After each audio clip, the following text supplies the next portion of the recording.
పేరు? నా పేరు రవి అండి. ఎట్లా ఉందండి కూటమి ప్రభుత్వం వచ్చిన తర్వాత పరిపాలన అనేది చూసుకుంటే ఎలా అనిపించింది? పరిపాలన చాలా బాగుందమ్మా. చంద్రబాబు నాయుడు గారు బాగా ఉంది. చంద్రబాబు ప్రవేశపెట్టినటువంటి తెలుగుదేశం సభ్యత్వ నమోతో కూడా 2,00,000 నుంచి 5,00,000 పెంచారమ్మా. దానివల్ల ఒక కుటుంబానికి ₹50 ఒక సంవత్సరం చొప్పున ఏ బీమా కూడా ఏ యొక్క కంపెనీలు కూడా ₹50కి 5,00,000 బీమా ఎక్కడ ఇవ్వట్లేదమ్మా. ₹50 చెల్లిస్తే 2 సంవత్సరాలకు ₹100 చెల్లిస్తే 5,00,000 బీమా. 5,00,000 చెల్లించినట్లయితే ఆ కుటుంబానికి ఎంతో అండగా చంద్రన్న ఉన్నట్టు లెక్క. 5,00,000 వస్తే ఆ ఇంటికి చంద్రన్న ఉన్నట్టు లెక్కమ్మ. అలాగే కూటమి ప్రభుత్వం ఎంతో చక్కగా పనిచేస్తుంది.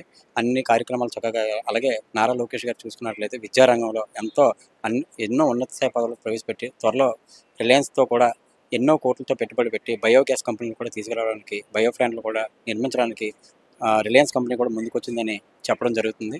ఇప్పుడు చూసుకుంటే ఉచితంగా 3 గ్యాస్ సిలిండర్లు ఇచ్చారు కదా, ఎలా అనిపిస్తుందండి? దానివల్ల 3 గ్యాస్ సిలిండర్లు అంటే ఖచ్చితంగా కుటుంబానికి ఎంతో 2,400 మిగిలినట్టేనమ్మ సంవత్సరానికి. ఆ 2,400తో వాళ్ళు ఏదైనా జీవనావసరాలు తీర్చుకోవడానికి ఉపయోగపడుతుంది. అలాగే కూడా గ్యాస్ అనేది ఇప్పుడు ప్రతి ఇంటికి కూడా నిత్యావసర వస్తువుగా తయారైంది కాబట్టి ఇవ్వడం కూడా చాలా ఆనందంగా ఉందమ్మా. ఇప్పుడు చూస్తే జగన్ వచ్చేసి అసెంబ్లీకి కూడా రావట్లేదు కదండి, ఎందుకు రావట్లేదు అంటారు?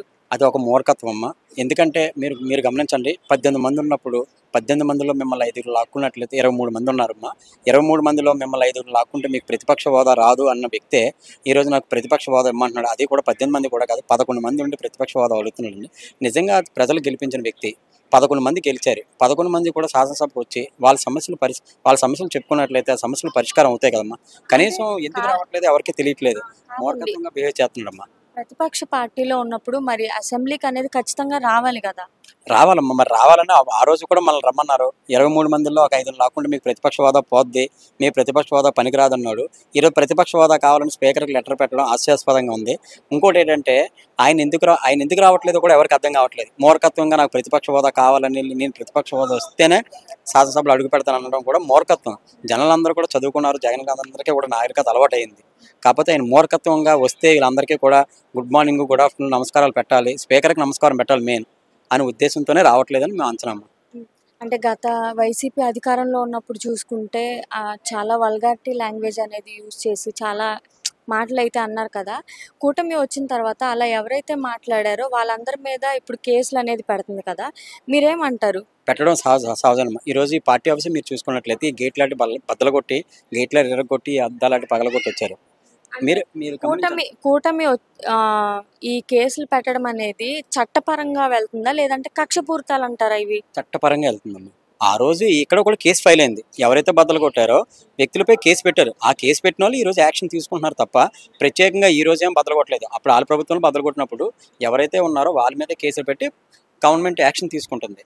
అంటే వైసీపీ వాళ్ళు వచ్చేసి ఇవన్నీ చంద్రబాబు నాయుడు కక్షపూరితంగా చేస్తున్నాడు అని చెప్పేసి అని అంటున్నారు కదా. కక్షపూరితంగా చేయాలంటే ఫస్ట్ జగన్ అరెస్ట్ చేయాలి.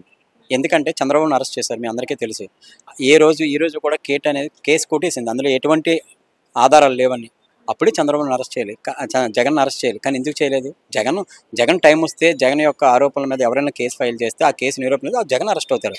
ఇప్పుడైతే ఏదైతే ఉన్నాయో పాత కేసులు అన్నీ కూడా ఆ పాత కేసుల్లోనే ఉన్నటువంటి వ్యక్తులు అరెస్ట్ చేస్తున్నారు తప్ప కొత్త వాళ్ళని ఎవరిని అరెస్ట్ చేయట్లేదు, కక్షపూరితంగా అరెస్ట్ చేయట్లేదు.